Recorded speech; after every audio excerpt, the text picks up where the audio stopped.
This is Jim Stagnita, head coach of the PLL Whip Snakes, and you're listening to Pro Lacrosse Talk.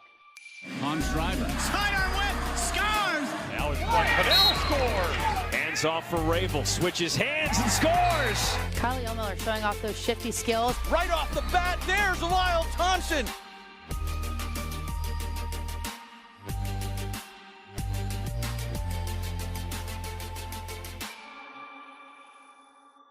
Welcome to Season 2 of the Pro Lacrosse Talk Podcast, the voice of Pro Lacrosse. I'm Hutton, he's Adam, and together we're bringing you interviews from all your favorite players and coaches, as well as news and analysis from all 4 professional lacrosse leagues.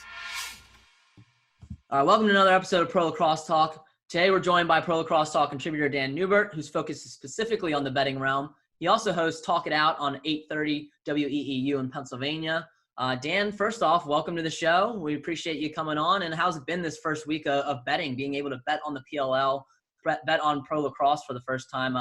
What are your thoughts so far? It has just been, we all love watching lacrosse. And then you now add getting to bet on top of it and make money off of watching lacrosse. That's just a beautiful thing right there. So first things first, I'm super excited to be with you guys. It's crazy how I even ended up a member of the team of social media. So I'm really excited to be here. Of course, I'm really excited to hopefully have our listeners and our viewers here with Pro Lacrosse Talk, hopefully winning some money with us. I know, I wish that we would have gotten started a little bit sooner, but hey, there's still the playoffs to come. There's some money to be had. And also, I said to you before, Hutton, and I think people will probably learn this the more that they maybe check out the articles that I have, they see the tweets, they hear us on Pro Lacrosse Talk.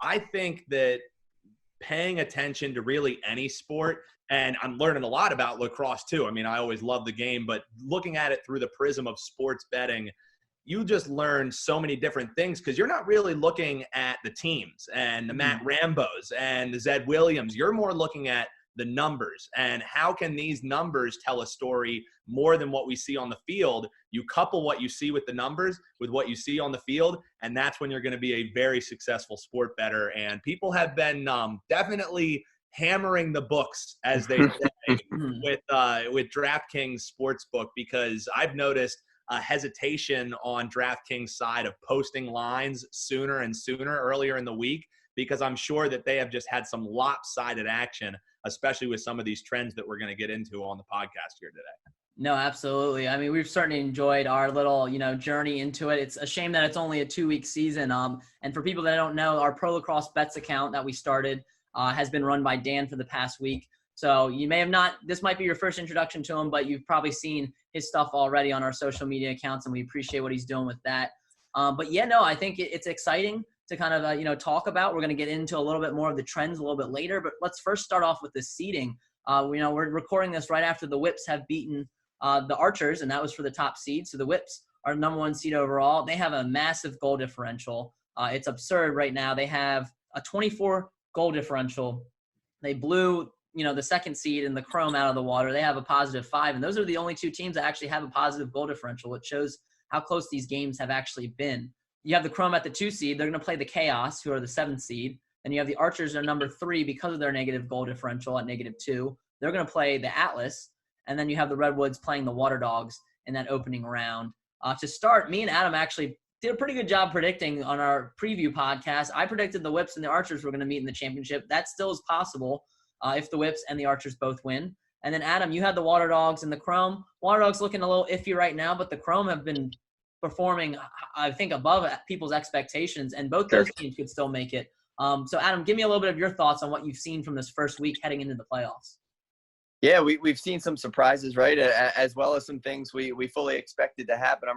And that kind of goes hand in hand with my pick for the championship game. I think I picked the Water Dogs primarily because this was a sprint of a season, and despite them not having too much time to gel, they have some fantastic players like the Zach Couriers on their squad to have some early success.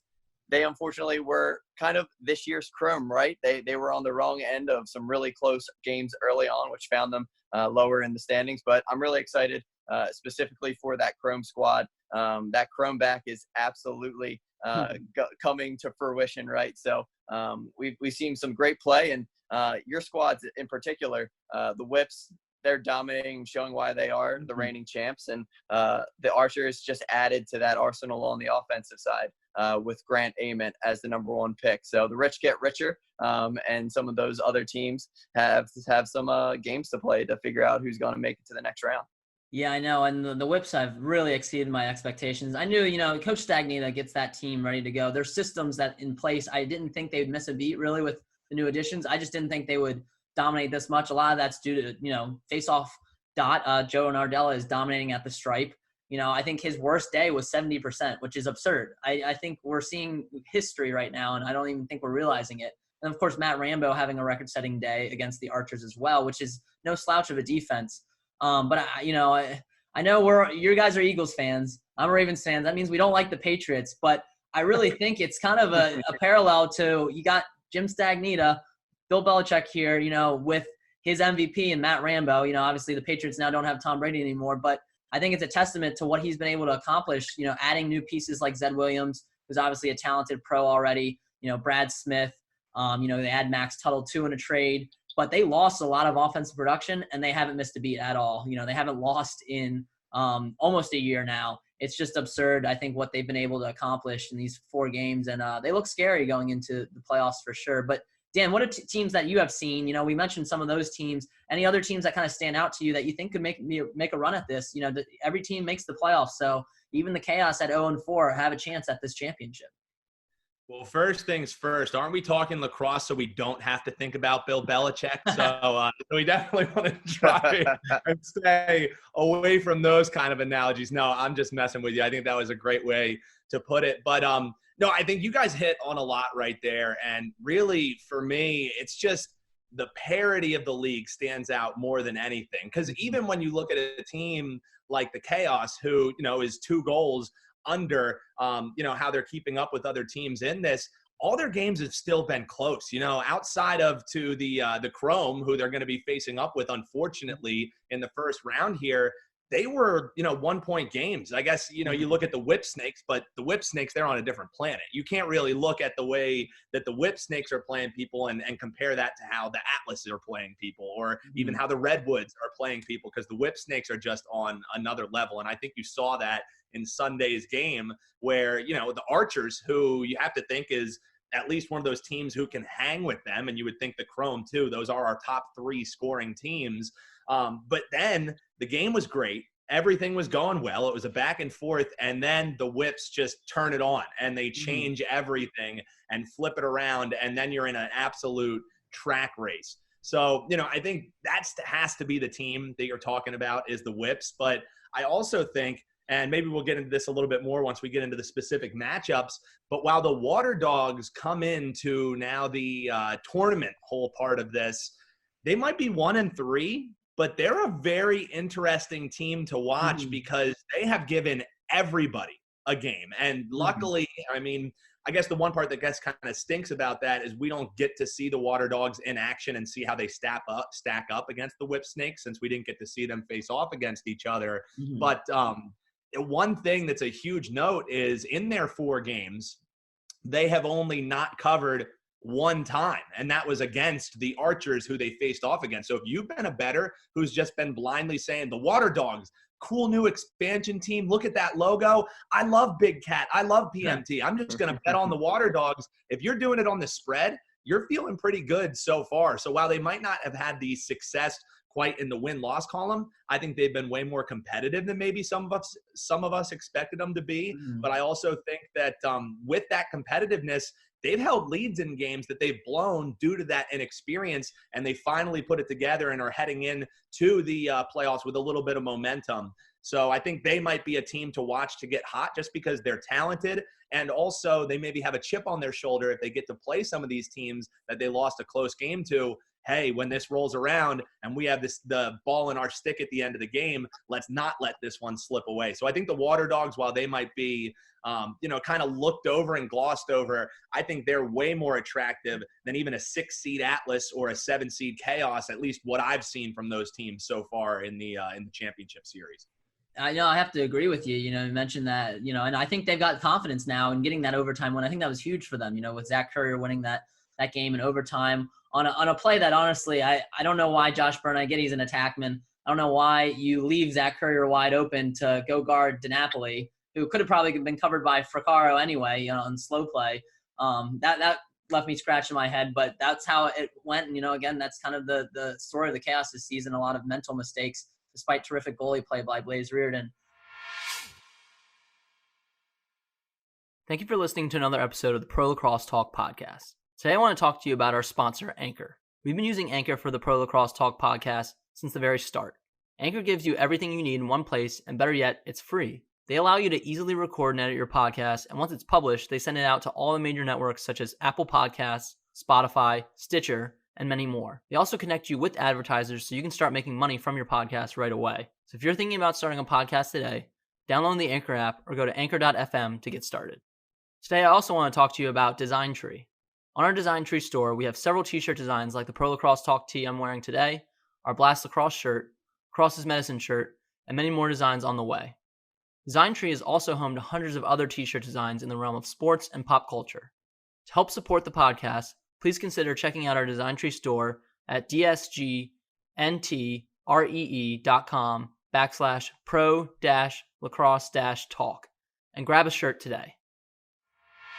You mentioned some of the trends with, that Water Dogs covering 3 of their 4 games. They would have covered that 4th game against the Archers too if they didn't give up an empty net goal, trying to win the game. Talk to me a little bit about some more of these betting trends. Oh, man. My favorite one, and if you've been following us on Pro Lacrosse Bets on Twitter, and if you're not and you like sports betting, you definitely should be. The gifts that are my favorite are the ones that the train. And which train are we talking about? No, it's not Matt Rambo rolling people over. We're talking about the under train, that in 14 games, and guys, this is like unheard of. You have to look at like maybe the XFL or a league that is constantly going under. 11-3 through these 14 games on the under. So, if you're one of those people who always lives by, unfortunately, if you got turned on to lacrosse because of Big Cat, one of his big things that he says is life is too short to bet the under.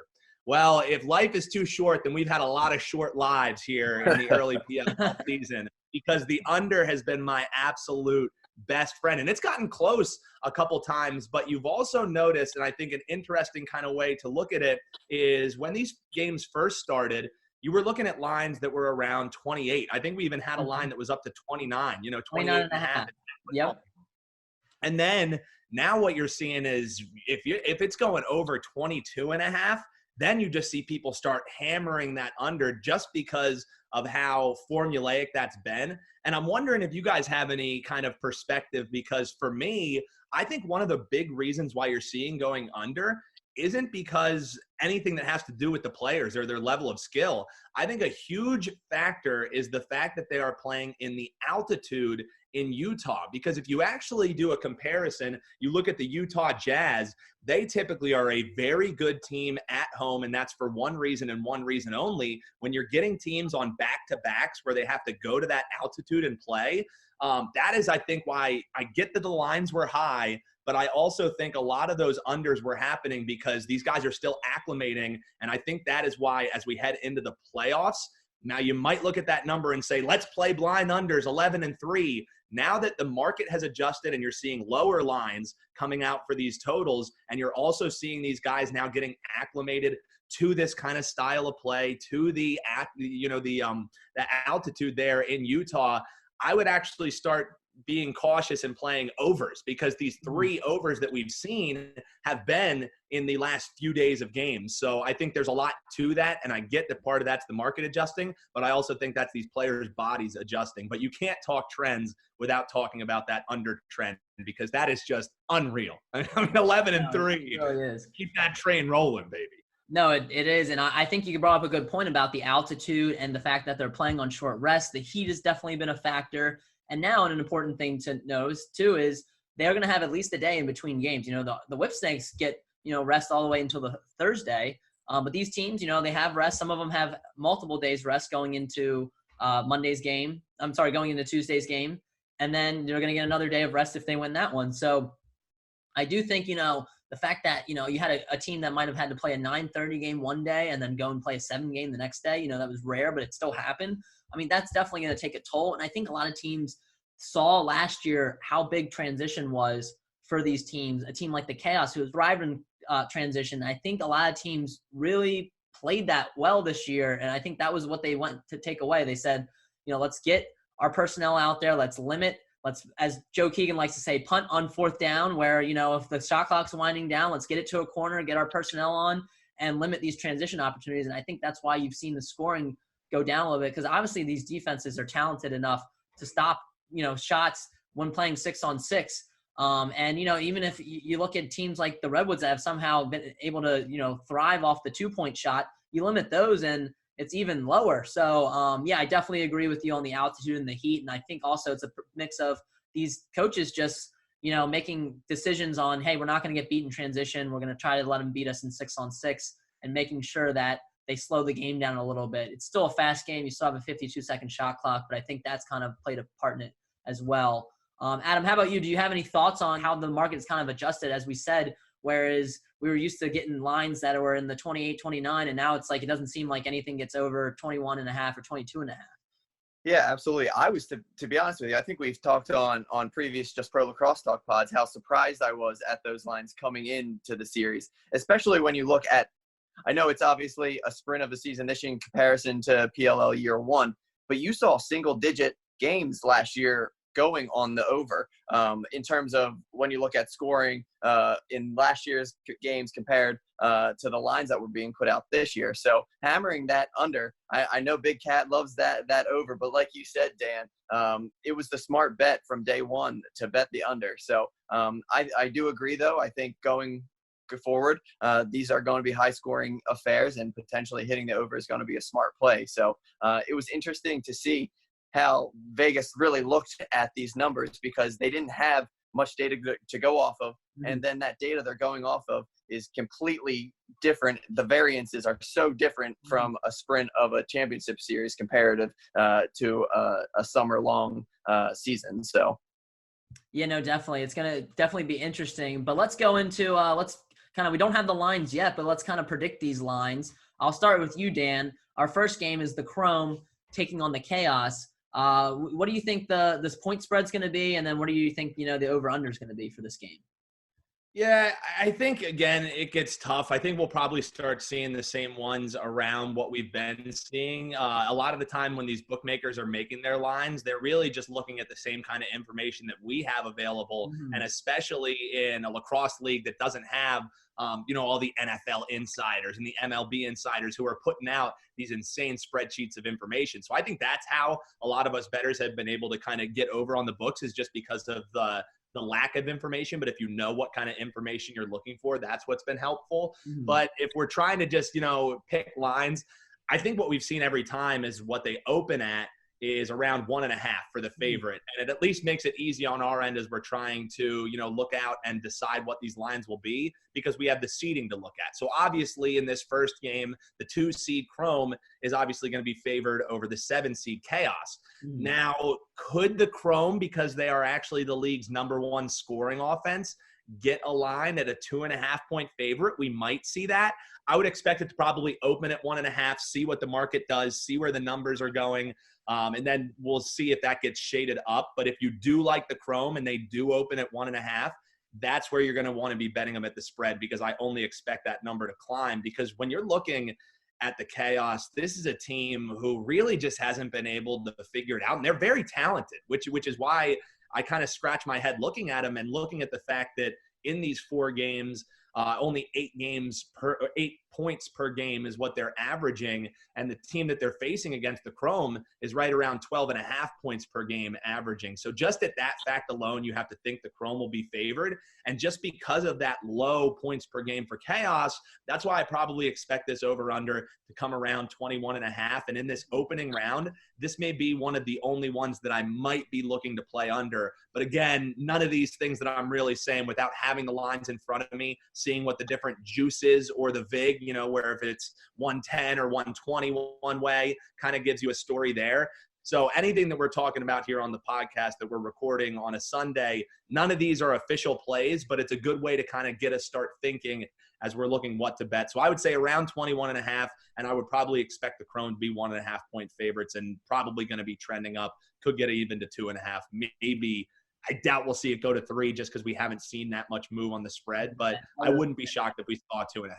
Yeah, no, I'm expecting maybe it open up at 1.5 and then go to 2.5, like you said. And that's also why it's important if you're betting and you're confident in the Chrome, get that bet in early. So far they've actually done a pretty good job now of, I feel like, sticking to their lines and putting out pretty confident lines. But early on, you're getting chances where I believe there was one game, I forget what team, but they were, 1.5 point favorites, ended up going up to 2.5 point favorites. And I think if you would have got in a little bit early there, you would have been set.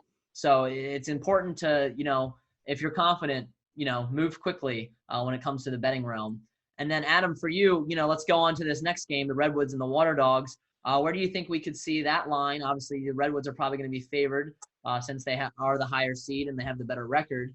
Do you think they'll stay at 1.5, or do you think because of their 2-point threat that they might maybe jump up to 2.5? I honestly, if any game, like Dan said, I think the Chrome are the game that's going to potentially jump. But I foresee this one sticking around that 1.5 just because of the up and down season for this Redwood squad. The Dogs are coming off a great win and have played so many close games thus far. I don't foresee this jumping too high. I'm expecting that 1.5 start. And then, Dan, what do you think about this, the over-under right now? So far these teams haven't played each other, so we don't really have any data to go off of. But they've each hovered around the 10-11 mark. Do you think we'll see another 21.5, 22.5 maybe, over-under with this one? Yeah, I think that's probably what it's going to be checking in around, and that's really kind of been the standard since they kind of adjusted these lines. I would like to say I think Adam hit the nail on the head right there, just alluding to the fact that this one's going to stay pretty ironclad. It's also, you look at the seeding, and it's technically the closest matchup, 4 and 5 matchup. I think this is going to be a really good game, though. I think the Redwoods defense, coupled with the Water Dogs' ability to just go on these little runs, is going to end up being a very fun game to watch.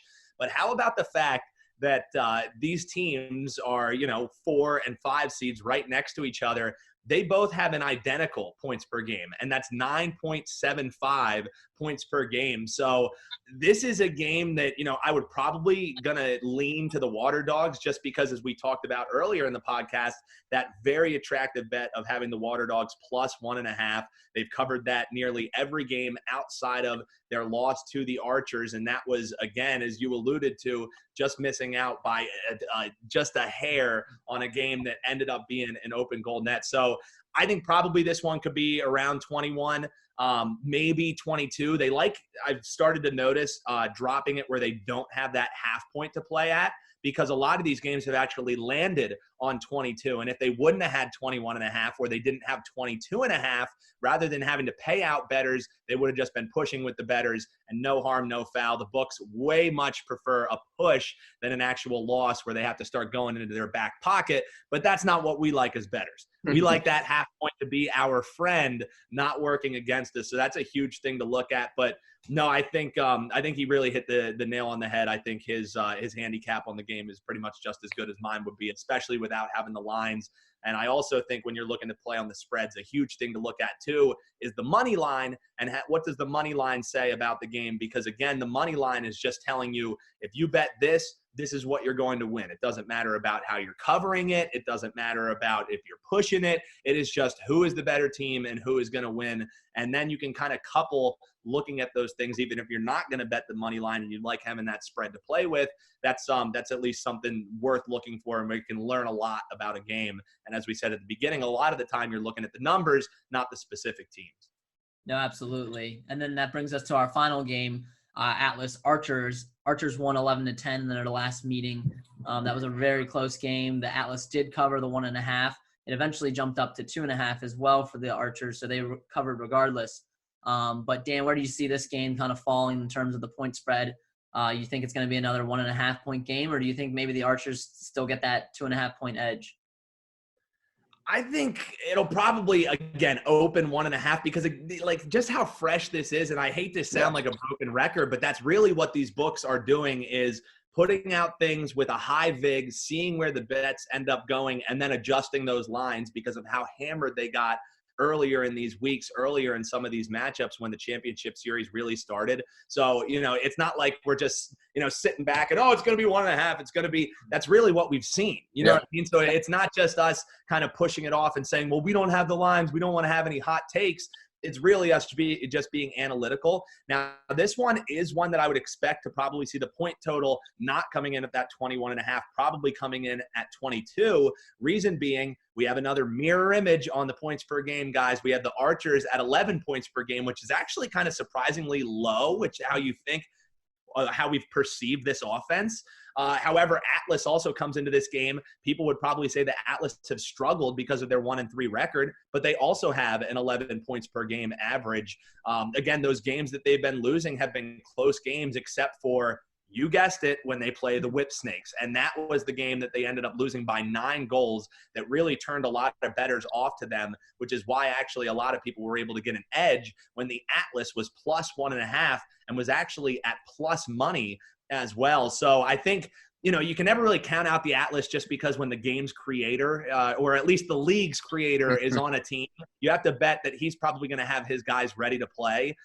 So I think the Archers rightfully should be favored in this game. I think the Archers do end up winning this game. However, I think all 3 of these matchups were really spoiled. I mean, we've talked about it a little bit of the parity of this league, and that's not to be overstated. I mean, you just look at the Water Dogs game where it took an 8-goal, or was it a 9-goal run to end the game in about 8 minutes. And that can happen in lacrosse. And that's what makes betting lacrosse not only fun, but also very challenging. And I think what has made it very frustrating for the bookies, because they haven't realized and been caught up to what we know as lacrosse fans for years is you can be down a dozen goals. If you have 8 or so, 10 or so minutes to play with, you're not out of that game. And I think the Atlas speak to that a lot, just like the Water Dogs do. So probably about a 22.5 point total on this, and the Archers will be favorites. I would be surprised if the Archers actually ticked up, because a lot of people get that recency bias. They'll say, oh, well, the Archers just got pummeled by the Whip Snakes. Are they really that good? They are that good, and I think you're going to be able to get some value on them. Maybe not on the spread, but definitely on the money line. No, absolutely. And it's interesting, too. You mentioned the Water Dogs and the Atlas with regards, other than the Whip Snakes. They probably have, 2 of the best face-off guys in, have Trevor Baptiste with the Atlas, and then you have, Drew Simoneau and Jake Withers both have been doing really, really well, and their wing play has been phenomenal. Them at the stripe have been playing pretty solid, but it's also their wing play from Zach Curry and Rylan Reese that have done a tremendous job of getting them those ground balls and those possessions. So, again, can't really count either of those teams out, even if they're losing by a lot. So I think that's great analysis, Dan. We appreciate it. Now let's go to make our final picks. Adam, have your picks changed? Do you still think it's going to be the Chrome over the Water Dogs in a championship, or are you going any different direction? I'm obviously hesitant to do it, but I'm going to push my chips in. This has been a wild week, and I'm not losing anything, really. So I'm pushing my chips in. I'm staying Chrome Water Dogs, especially because how the seeding worked. It absolutely can happen.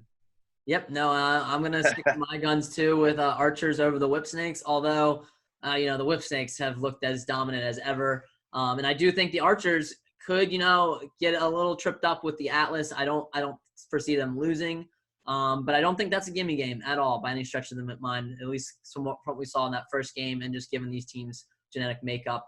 Dan, we haven't really asked you who you think's going to win. Tell us who you think's going to be in this championship and who's your overall favorite to win this tournament straight up.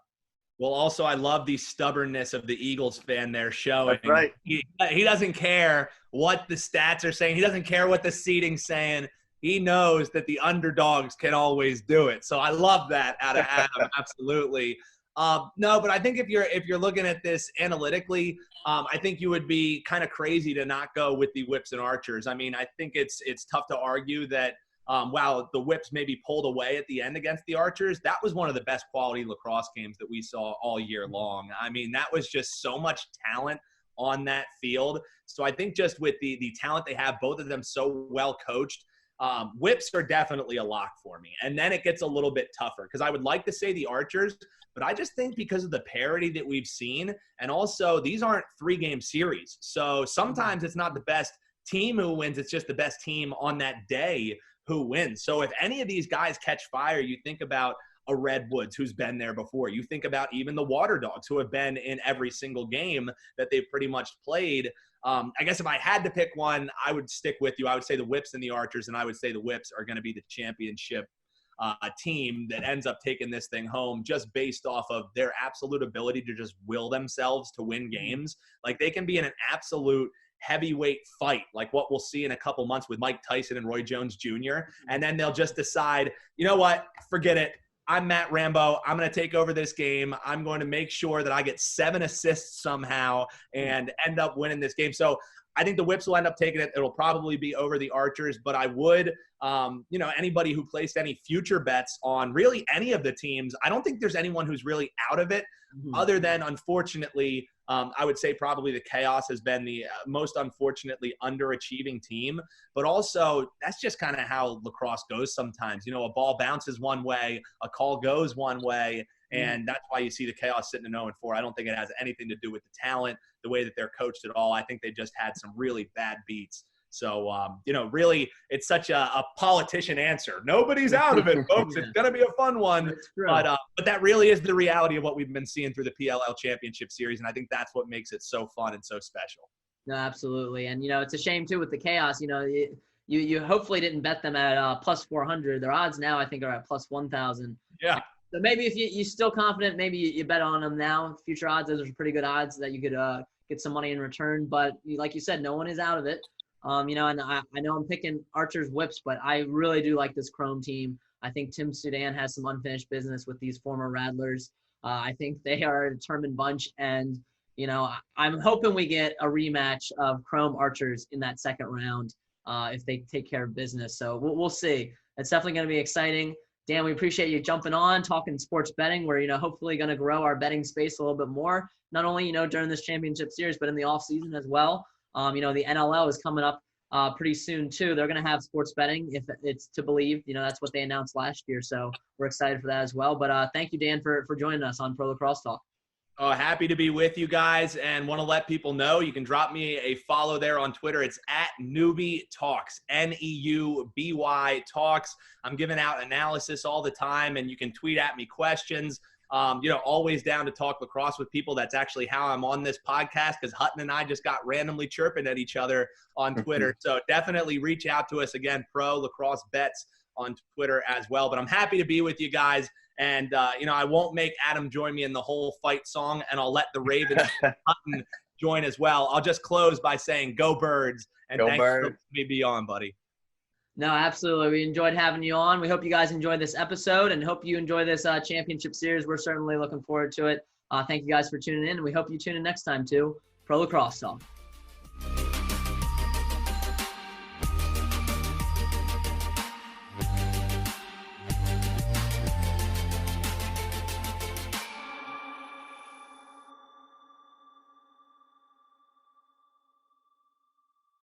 Today I also want to talk to you about our affiliate, Lacrosse Jewelry.